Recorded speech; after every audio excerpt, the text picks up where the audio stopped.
Good morning, dear cadets. So, as you know, we have already discussed the physical property of metals. Now, I am going to teach you physical properties of non-metals. And this side I wrote the comparison of physical property of metals and non-metal in tabular form. So, you can note down in both ways. Okay. So, first we'll begin with the physical properties of non-metal. So the first one thing is non-metals are non-lustrous. What is this one? Non-lustrous. What is the meaning of non-lustrous? Means having no shiny surface. So non-metals, what is there? Their surface is not shiny as compared to metal. Metals have got the shiny surface, but there is an exception. Iodine is a non-metal, but it has got the metallic luster. Okay, so remember, exception always will be asked in the exam. So non-metals are non-lustrous except iodine. Iodine is having shiny surface. Okay, second one is soft and brittle. Okay, metals are hard except sodium, potassium, lithium, but non-metals are soft and brittle. Okay, here also exceptions are there. Diamond is the allotropic form of carbon. It is hardest known substance. Okay, so just see, metals are soft and brittle, but diamond, which is allotropic form of carbon, that is hardest known substance. So you should remember this one. Neither malleable nor ductile. Non-metals are neither malleable nor ductile. Just see. Meaning of malleable means which can be hammered into thin sheet. Ductile means which can be drawn into thin wire. So non-metals are non-malleable and non-ductile. Okay, means they cannot be hammered into thin sheet. They cannot be drawn into thin wires. Okay. Next one is bad conductor of heat and electricity. Okay. So non-metals, they are not good conductor of heat and electricity. What is the meaning of conducting electricity and heat? Already I have explained in case of metals in detail. But here also exception is there. Graphite, which is allotropic form of carbon, it is a good conductor of heat and electricity. Because of its good nature, good conductor nature, it is used for making electrodes. Okay. So graphite is exception. Next one is non-sonorous. What is the meaning of sonorous? Producing ringing sound on striking or on beating. So non-metals, they are non-sonorous. They do not produce the ringing sound. They do not produce the ringing sound. Having low melting point and boiling point. Having low melting point and boiling point. Okay. So metals have got high melting and boiling point, but non-metals have got low melting and boiling point. Here also exception is there. Boron and diamond. Diamond melting point is near about 3900 Kelvin. Boron is also having high melting point. So please remember this one, these exceptions.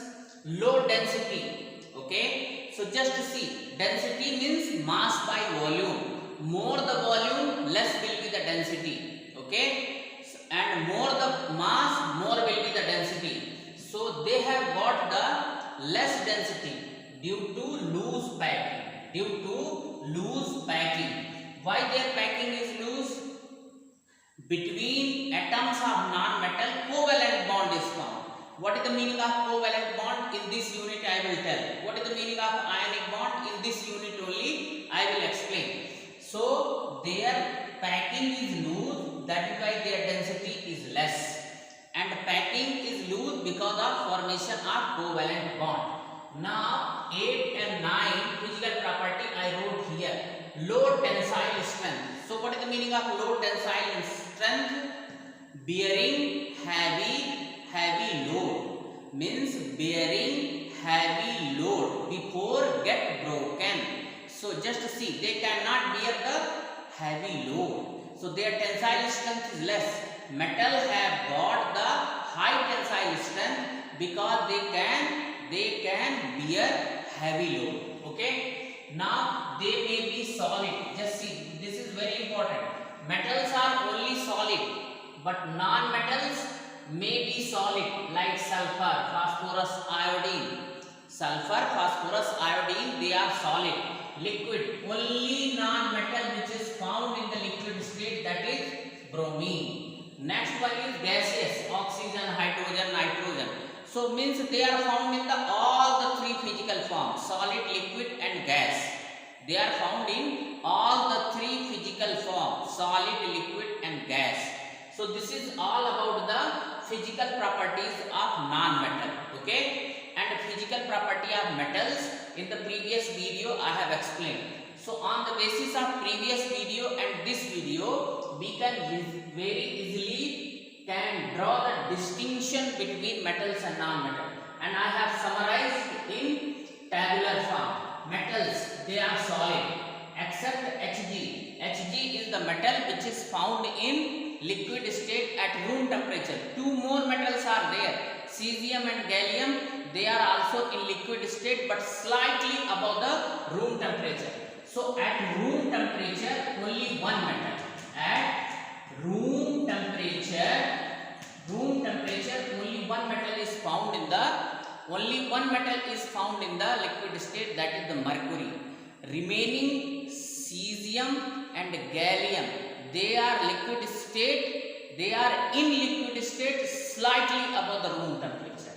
Now non-metal can be solid, can be liquid, can be gas. Solid, carbon, iodine, phosphorus, sulfur. Liquid, only one metal, only one non-metal which is found in the liquid state, that is bromine. Gas, gaseous state, hydrogen, nitrogen, oxygen. Malleable, metals are malleable and ductile. What is the meaning of malleable and ductile? I have explained. Non-metals are non-malleable, non-ductile. Sonorous, metals are sonorous and non-metals are non-sonorous, means they are not producing ringing sound on beating. Next one is lustrous. Metals are lustrous, they are having natural shiny surface, but non-metals are non-lustrous except iodine. Okay. High melting point except cerium and gallium. Cerium and gallium, Ce and Ga, gallium. Their melting point is low.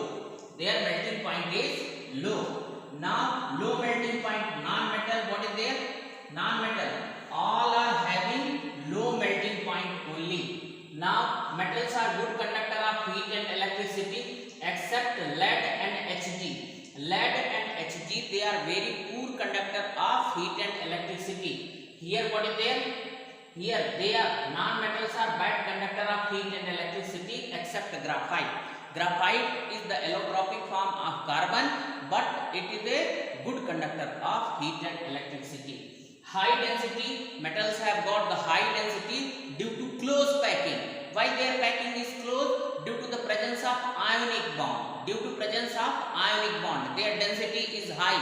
Packing is very close. Now non-metal case, low density due to the presence of covalent bond. Their packing is not very close. Now metals are reactive. Non-metals are not very reactive. Of course they are reactive, but as compared to metal they are less reactive. So this is all about the distinction between metals and non-metal. Now try to understand, almost in all the physical property of metals and non-metal, what is there? Exceptions are there. So the physical property is not the correct way to distinguish between metals and non-metal. Then how can we distinguish between metals and non-metal? We can distinguish between metals and non-metals on the basis of chemical property. So we'll perform one activity and we'll distinguish between metals and non-metals. Okay? So just see, we'll rub this one and we'll write the distinction between metals and non-metal on the basis of chemical property. Okay, chemical property is the reliable property by which we can distinguish between metals and non-metal. Physical property is not reliable property to distinguish between metals and non-metal, because in all the physical property, what is there? Exceptions are there. Okay, so just see the experimental verification of chemical nature of metals and experimental verification of chemical nature of non-metal. On the basis of this activity, we will distinguish between metals and non-metals. Okay, so just see here. Magnesium ribbon, you might have seen in the lower classes. I have performed this activity when you used to be in the 7th class. Just remember, I performed this activity in the lab. Okay, so just see, take one burner. What is this one? One burner. Okay, just see, this is burner. Okay, and now this is magnesium ribbon. Before putting it to burn, what is there? Its surface should be cleaned with sandpaper, because magnesium is, just try to understand, magnesium is very reactive metal. This is Mg metal. What is this one? Mg metal.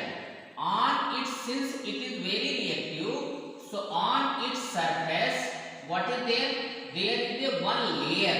What is the layer name? Magnesium oxide. What is this one? This is the protective layer. What is this one? Protective layer. Protective layer of magnesium oxide.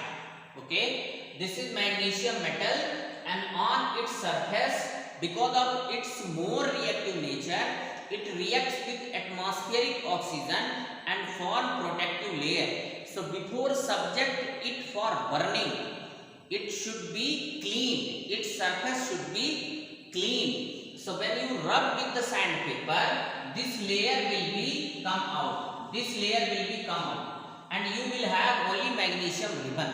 You will have magnesium ribbon. So remember this one. Before subjecting it for burning, that magnesium ribbon surface should be cleaned with sandpaper. Sandpaper. Okay. Any problem? Now burn this one. So when you burn this one, so what should be there? Now I will write the chemical reaction also. Here put one China dish. China dish. So magnesium, this is solid, plus burning means in presence of air only burning will be taken place.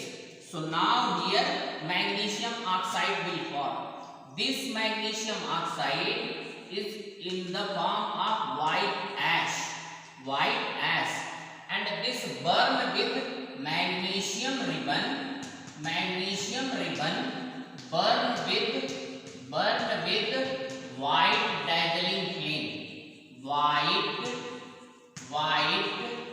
dazzling flame. White dazzling flame. Okay. Now here this white ash will be collected on China dish. Will be collected on China dish. This white ash you will collect in the China dish. Now in this China dish you add little bit quantity of water. Okay. So now you will have the magnesium hydroxide. So just see here, MgO plus H2O. So here what is there? Magnesium hydroxide. Magnesium hydroxide you have got. Okay. Just see, you can understand in this way. Mg is 2 positive, OH is single negative. Crisscross this one. So this is magnesium hydroxide. Okay. So this is magnesium hydroxide. Now this magnesium hydroxide which is formed in the China dish, you should test with the blue and the red litmus. Okay. So if one, just you dip the blue litmus here. So blue will remain. This is litmus test. Magnesium hydroxide does not turn the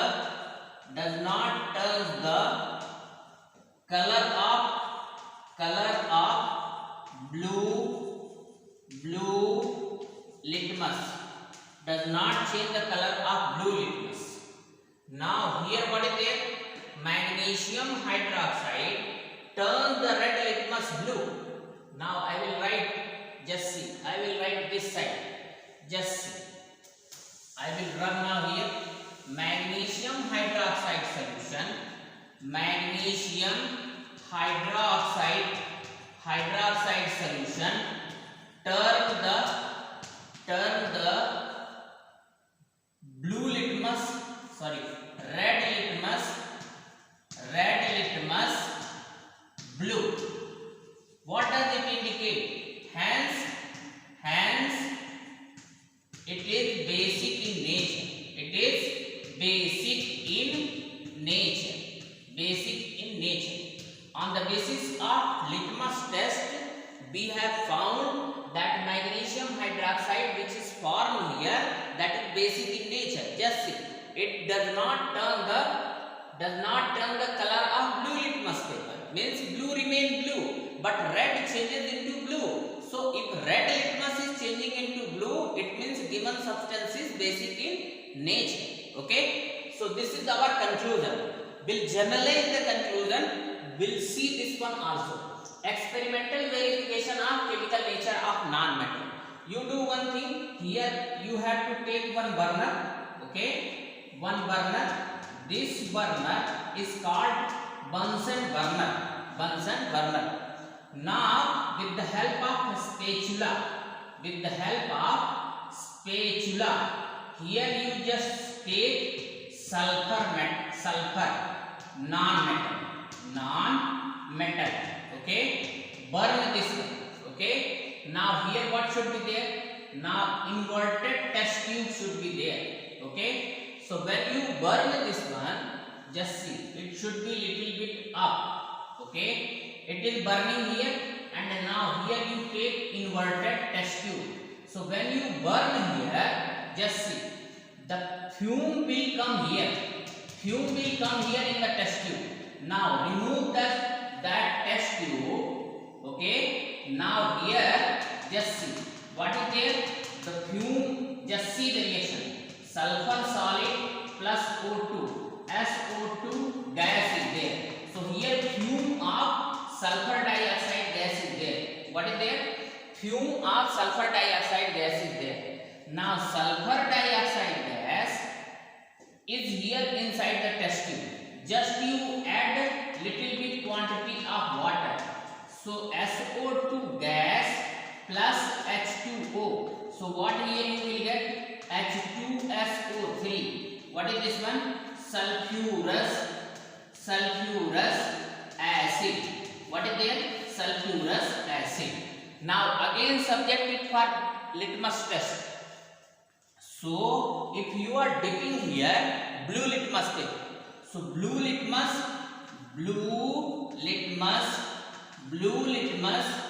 change into red. Red remains red. So what does it indicate? So sulfur dioxide, what we can say? Sulfur dioxide is, just see, here only I am writing as non-metallic H2SO3 is acidic in nature. Magnesium hydroxide was basic in nature. H2SO3, what is the name of this one? This is sulfurous acid. It is acidic in nature. Now just see, I have performed here activity with the help of magnesium ribbon and sulfur non-metal. Okay, but this is not a behavior of only magnesium ribbon and sulfur. It is the behavior of all the metal. As a representative of metal, I have taken here magnesium, and as a representative of non-metal, I have taken here sulfur. So this is the behavior of all the metals and non-metal respectively. So what is the conclusion here? Conclusion is metallic oxides and hydroxides are basic in nature. Non-metallic oxides and acid, just see, non-metallic oxides are acidic in nature. Non-metallic oxides are, just see, this was magnesium oxide was the metallic oxide. Sulfur dioxide was the non-metallic oxide. So sulfur dioxide, non-metallic oxide, that is acidic in nature, and metallic oxides are basic in nature. Here also exceptions are there.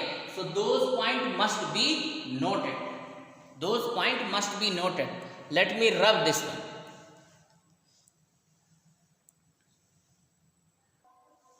Okay, so now on the basis of those two activities, we have drawn certain conclusions.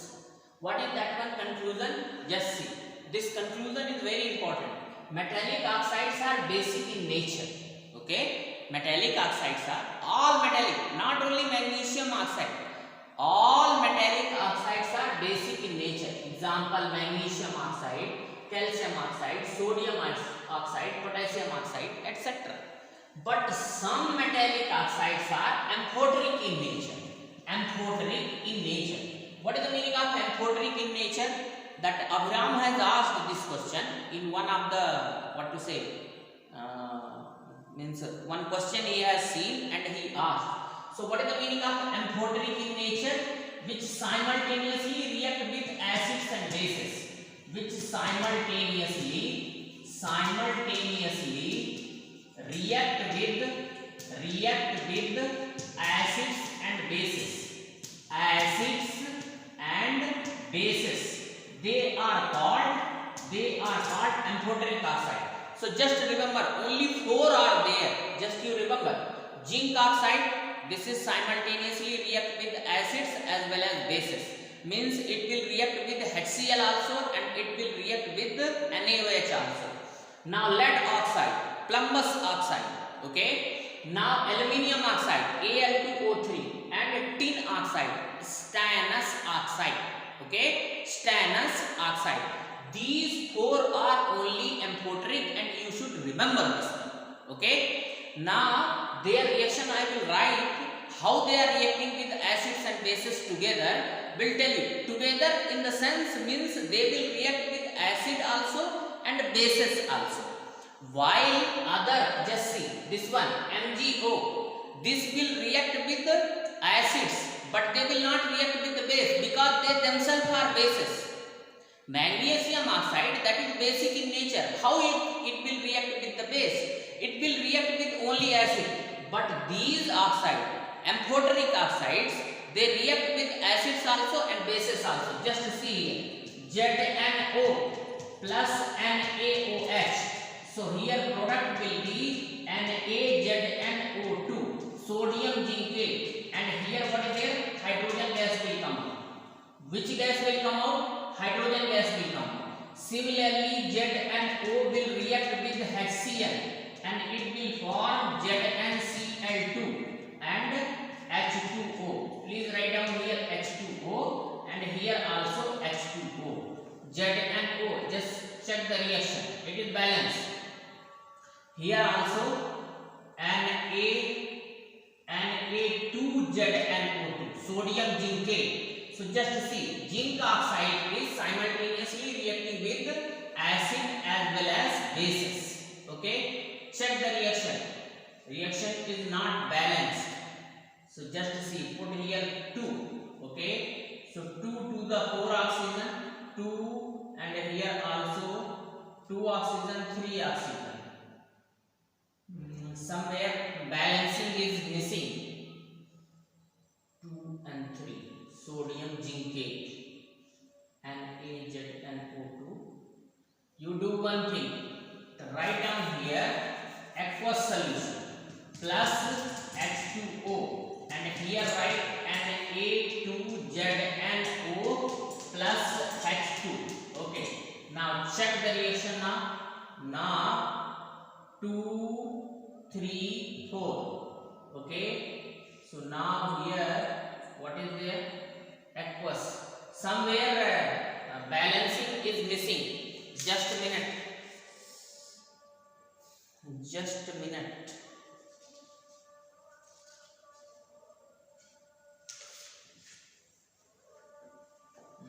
Yes.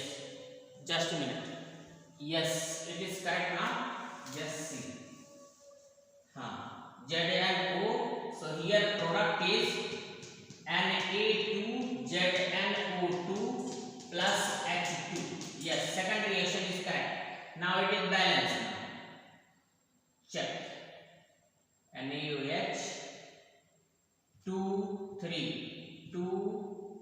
H2O. It should be H2O. Okay, H2O. Yes. Now it is balanced. So just see, zinc oxide is reacting with base as well as acids. Same way lead, Al2O3 and SNO will also react.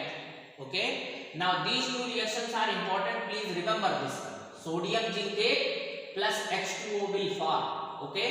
If you are having any problem, write down this side. ZNO plus 2NaOH. Here write aqueous. So here what would be there? Na2ZNO2 plus H2O. Okay, this is sodium zincate. Just see, the reaction is also balanced. 2 and 3 oxygen. Here also 2 and 3 oxygen. Everything is balanced. Now ZNO plus HCl. 2 HCl. So ZnCl2 plus H2. Okay, but just see, remember here, if zinc metal you are taking, so Zn plus NaOH. So what is the product? Na2ZnO2 plus H2 gas is hydrogen gas is coming out. Here also reaction is balanced. 2 oxygen is there. Just so please distinguish here. Zinc is amphoteric metal and ZnO is amphoteric oxide. So please remember this one. Both reaction I have written. In the same way, aluminium will also react, but there sodium aluminate will be there. What would be there? Sodium aluminate. Okay. Please remember this reaction. I am writing here. Al2O3 plus 2NaOH. So here NaAlO2 plus H2O. Okay. Just check whether the reaction is balanced or not. 2 and 3. 3 2s. Just reaction is balanced. 2 aluminium. So write down here 2. Write down here. Already 2 is there. 3 and 4 oxygen. 2 to the 4. Now 3 4. Now here also write 3 to 5. Yes, everything is balanced. You can check. Now Al2O3 plus HCl. So here what is there? AlCl3 plus H2O. So now here write 3HCl. Al here write 2AlCl3. Yes, everything is balanced. And H2. 3 to the 6 aluminium. So write down here 3 to the 6 chlorine. So just a minute. AlCl3. So write down here 6HCl. Here write 3H2O. Okay. Yes. Any problem here? Yes. So just see. They are simultaneously reacting with acids and bases. Okay. That is why they are called amphoteric. This one all explanation belongs to the meaning of amphoteric in nature. So what is the meaning of amphoteric oxide? They simultaneously react with acids and bases. Some non-metallic oxides are neutral in nature. So non-metallic oxides are acidic in nature. So just to see the example, SO2, SO3, P2O3, P2O5 and 2O5. These two are the oxides of phosphorus. These two are the oxides of sulfur. This is the oxides of nitrogen. So they are non-metallic oxides are acidic in nature because they react with water and form acids. Just now I have completed SO2 plus H2O equal to sulfurous acid. H2O plus SO3 equal to H2SO4. Here phosphoric acid, phosphorus acid and nitric acid. If they react with the water. So non-metallic oxides are acidic in nature. Some non-metallic oxides are neutral in nature also. So only 3 are neutral in nature. CO, N2O, NO and H2O. Okay. These are oxide. Water is also the oxides of hydrogen. So these are neutral in nature. Okay. Means they will neither react with acids nor react with bases. Just see. Carbon has got 2 oxides, carbon monoxide and carbon dioxide. So carbon dioxide is acidic in nature because it reacts with Just see here. Just see. Simple. I will tell you. CO2 plus H2O. What is this one? H2CO3. Carbonic acid. SO3 plus H2O. What is this one? H2SO4. So this is sulfuric acid. This is carbonic acid. Similarly, P2O3 plus H2O. So what is this one? H2PO3. Okay, H2PO3.